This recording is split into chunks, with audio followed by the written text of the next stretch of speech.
Hello, Climate Ready listeners. It's me, Ingrid Timboe, one half of the Climate Ready host team. Today's episode is a little bit different than our usual setup, where I'm joined by my colleague and co-host, Alex Moroner. For this COP26 miniseries, we had to do a bit of divide and conquer, with Alex covering our interviews about the new UNFCCC Adaptation Academy, and me covering our interviews with government representatives.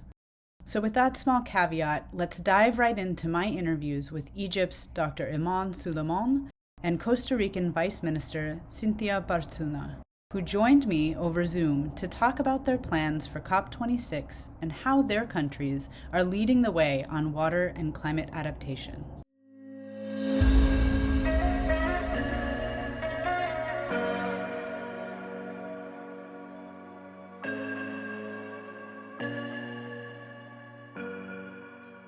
Hello, listeners, and welcome to another mini episode of the Climate Ready podcast. Today, we have a very special guest with us from Egypt to talk about Egypt's national adaptation priorities, including on water, and how her country is preparing for the upcoming UN Climate Conference. Dr. Eman Soliman is the head of the planning sector in the Egyptian Ministry of Water Resources and Irrigation, and is joining us today from Cairo, Egypt. Ahlan wa sahlan, welcome to Climate Ready, Dr. Eman.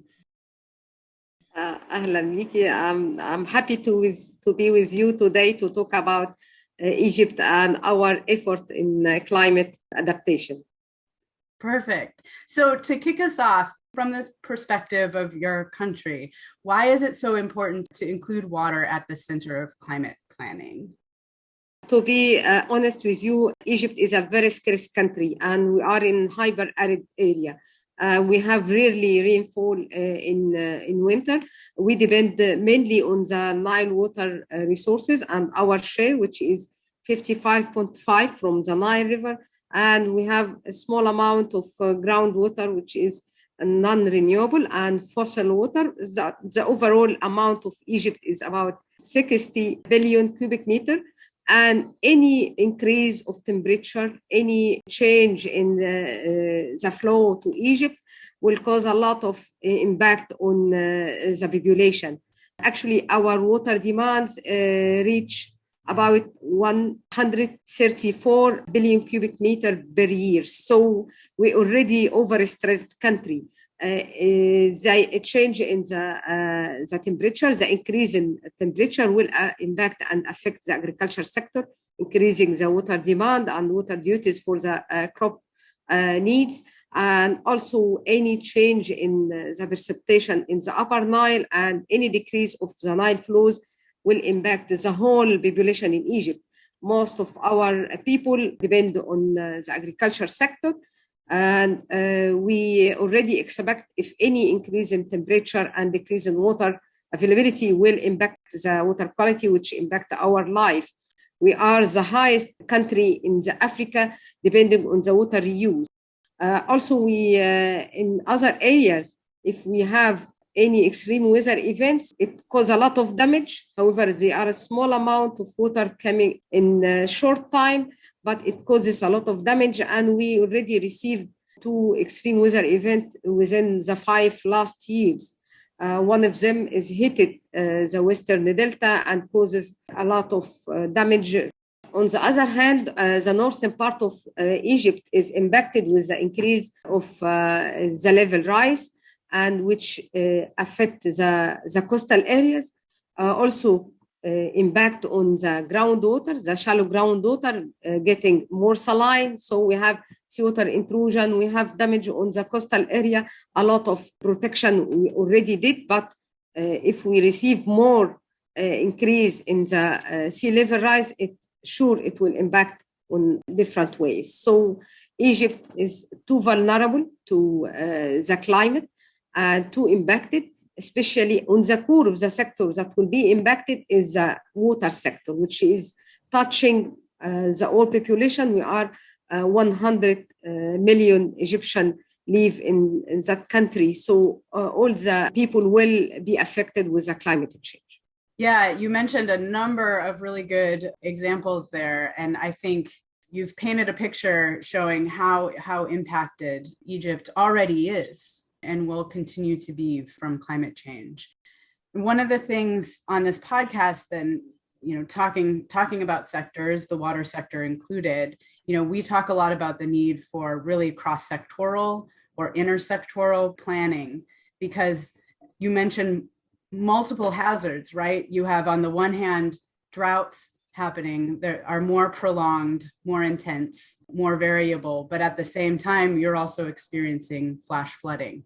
And so we kind of have these multiple hazards, multiple risks. Can you talk briefly maybe about an example of an adaptation intervention that Egypt has recently implemented to address some of these multi-hazard challenges?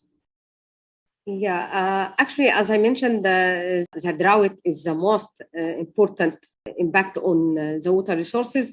We, as a country, started to have a lot of activities to adapt ourselves to avail more water for some activities.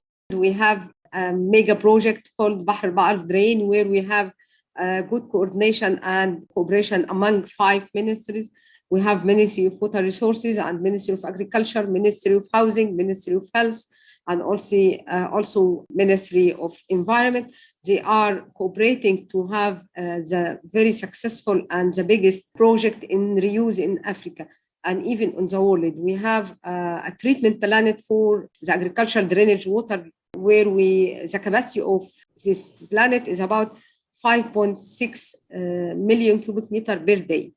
This amount of water will be used for cultivation and as a complementary water resources for agricultural projects suffering from some water shortage. So this is an example of multi-sectorial cooperation. Also, for the coastal shore protection, we have a good mechanism, and we have a joint committee between all ministries to review any new development in the coastal area and to assure the protection of those areas before the implementation. And actually, we have a big project financed from the Green Climate Fund with low-cost technologies and some methods environmentally friendly. And this is a successful project where we have coordination between Ministry of Irrigation, Ministry of Environment, and also all local authorities to coordinate and to cooperate on the protection of the coastal areas. So Egypt is trying to have an institutional mechanism for coordination in different areas where we have the climate is appear. We have an institutional arrangement to assure that the adaptation intervention will be fully utilized and fully benefit for the stakeholders and for beneficiaries. You mentioned something really key there, because we talk a lot about the need for more coordination between different ministries, but that necessitates having an actual mechanism there that facilitates that conversation and that dialogue, and that the ability for the different ministries to work together. So I think that's something I think a lot of countries could potentially learn about from Egypt, of how you put this mechanism in place to actually facilitate this cross-sectoral work, because it's so important. But it's often, we hear time and time again, well, yes, we would like to work with our colleagues in the planning ministry, or we would like to work with our colleagues in the environment ministry. But the way that the government is set up, it makes it very difficult to actually do that. And so having something in place to facilitate that work, I think, is really key and critical, and it's kind of missing in a lot of places. So I would love to do a follow-up at some point and maybe dive into how that got set up, how you were able to put that in place, because I think that's really innovative. Yeah. So, for example, for the coastal and shore protection, we have a permanent committee headed by the Minister of Water Resources, and they have in the members, the Ministers of Environment and Housing, and also the local authorities. They have bi-monthly meeting to discuss any new request for development, and they have regular meeting. And also this committee supported by technical committee studying and reviewing all requests before meeting of ministers as a high level. So we have coordination, we have regular meetings, and we have roles for each ministry who should review what. And then they report to the permanent committee headed by the minister and take decision jointly on meetings which already take place on a regular basis. So no project started to be implemented before signature of those committee and those ministers. We have this mechanism in different sectors. So this is for shore protection. We have also in Egypt the Higher Council for Climate Change, which is headed by the Prime Minister. And we have all ministries are members, the ministers who are already related to the climate change. Our minister is a member of the council, Minister of Agriculture, and others, they are members. So any problem raised to the council, which is made on quarter basis, they have to take action and take decision. And in that area, we have this council is working at an effective basis. And now they are preparing for another vision of the National Adaptation Plan, which will be a base of the adaptation of the whole country in the next stage. That's fantastic. Yeah, thank you so much for giving a little bit of context for both of those. So I want to switch just a little bit to wrap up our conversation here, but I want to make sure that we talk about the upcoming climate conference. So this little mini series that we're doing on ClimateReady is really focused on country preparations for COP26. And then also given Egypt's potential role in COP27, kind of thinking about, before we started recording this, you also mentioned some of the work that you're already doing towards COP27 as well that we want to let listeners know about. But first, could you maybe share one or two of Egypt's adaptation priorities for COP26? Actually, for COP26, we have adaptation priorities for the water sector, and also we have present and we prepare a lot of activities to be presented. Egypt started very ambitious plan for canal rehabilitation, which is very, very important initiative to raise and increase the efficiency on the field water use.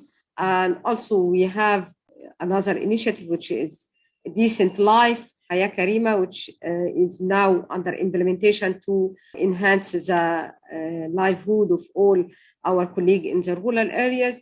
Also, we are focused on the health sector and how we can protect our livelihood from any dangers in the future. So I guess having the water as a top on our priorities, it's too important for Egypt, and it will be on the agenda of COP26. Fantastic. And then could you just mention a little bit about your preparations for COP27 and also Cairo Water Week for next year? We take the initiative as a government to organize Cairo Water Week next year, Cairo Water Week 2022, to be a margin and the core of COP27.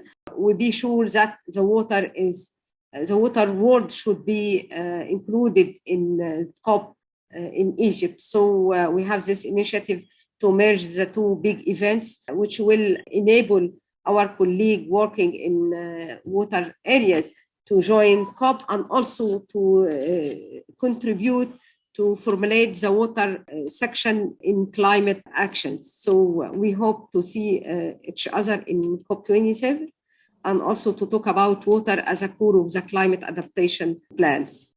That's so exciting. I mean, we've been working on trying to integrate water into the climate agenda for years, so many years. That's what we have been working on. And it would be just really fantastic to have it merged in such a way of having the Water Week merged with the COP to make sure that both of our climate and water communities are together in the same space, because so often that has not happened. And to have Egypt as a real champion for this work, I think would be incredibly powerful because of all the work you're doing. So I'm very much looking forward to COP26 and even more now with this news, looking forward to COP27 next year.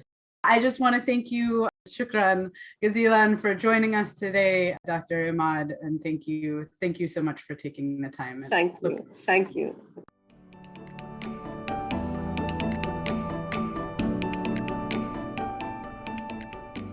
Next, we turn to another very special guest who will talk about the national adaptation priorities of her country, Costa Rica, and how they are preparing for the upcoming UN Climate Conference. Cynthia Barzuna is the Vice Minister for Water and Ocean Affairs in the government of Costa Rica and is joining us today from San Jose. Welcome to Climate Ready, Vice Minister. Thank you. Thank you for the invitation. I'm more than glad to be here. So I want to kind of dive right in. We talk a lot about water and adaptation on this podcast. And so from the perspective of your country, why is it important to include water in climate planning? I think climate change needs to be addressed considering all of its variables. The environmental dimension to strategic decision making, which are usually identified with policies, strategies, plans, or programs, require to place water at the center to guarantee life on this planet. And as such, we require procedures for improving and implementing these planning instruments. In order to develop and implement these policies and programs, we must seek public and private sectors' participation to establish a real climate planning with comprehensive water resource management approach. And we must conduct communities to better understand what actions are needed to create a resilient and adaptable management model and mitigation plan.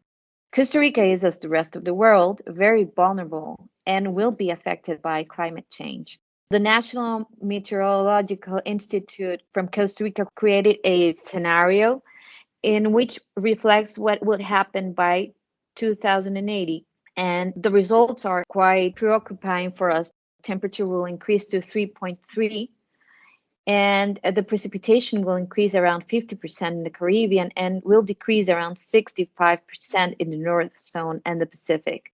So, of course, we do have a major concern. Accordingly, Costa Rica aims to be the first modern, green, and decarbonized economy by 2050 through the National Decarbonization Plan and National Adaptation to Climate Change Law, two guides to improve resilience in key areas like infrastructure, productive systems, tourism, water resources management, of course, biodiversity and health.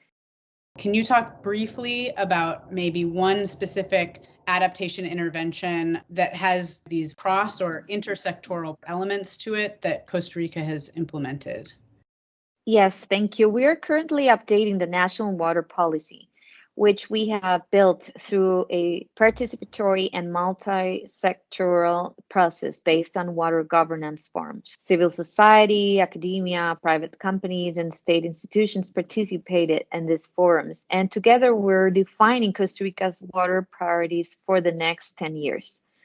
This effort will allow the country to have planning instruments that focus on the required instruments to solve the main problems related to water, and hopefully we can consolidate a sustainable national development system that is resilient to climate change and that can ensure social, economic, and environmental well-being.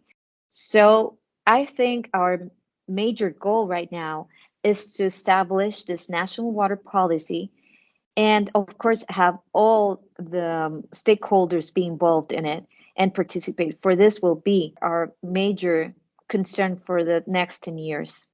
So switching specifically to COP26, the upcoming UN Climate Conference, some of our listeners are of a more technical background, and so they may not be as familiar with the COP, although hopefully they're learning a little bit more through this podcast series. But in your mind, what would be one successful outcome for Costa Rica from this year's COP?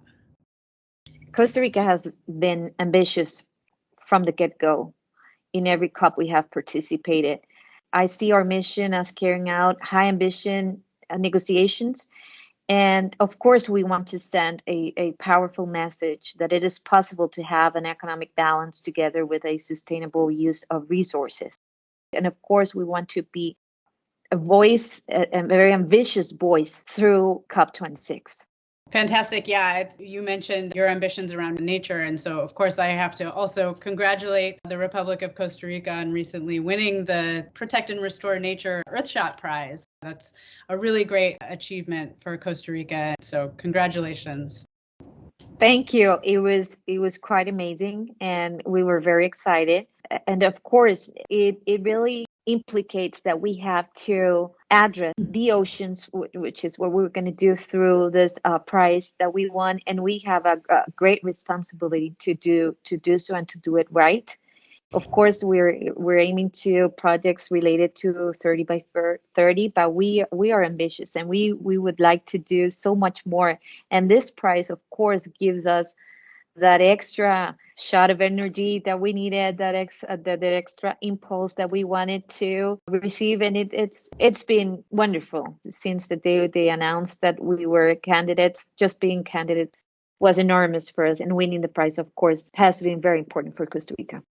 Absolutely. And such a wonderful recognition, right, of the work that you and your colleagues have already been doing and showcasing kind of the global leadership that you all are taking. So, yeah, congratulations again. Well, muchas gracias, Vice Minister Barzuna. We really appreciate you taking the time to chat with us today, and look forward to meeting you in person at COP26 coming up very, very soon. Thank you so much. Thank you. And I would love to meet you in COP26, of course. And as our Minister of Environment said when we won the prize, if such a small country can do it, the rest of the world can. So we want to set that example for COP26. And thank you. Thank you for your time and for having me.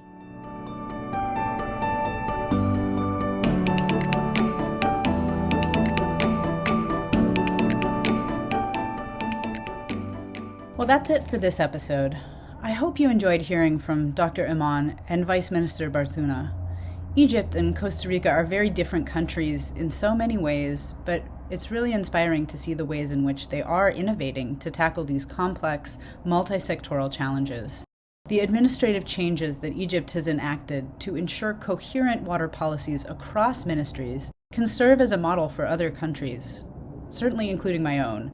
And the leadership that Costa Rica has shown by putting climate change at the heart of their development agenda is truly commendable.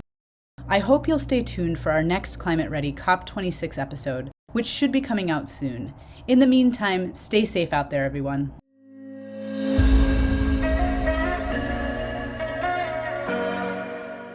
The ClimateReady podcast is produced by John Matthews of the Alliance for Global Water Adaptation. It is directed and edited by Alex Moroner and Ingrid Timboe.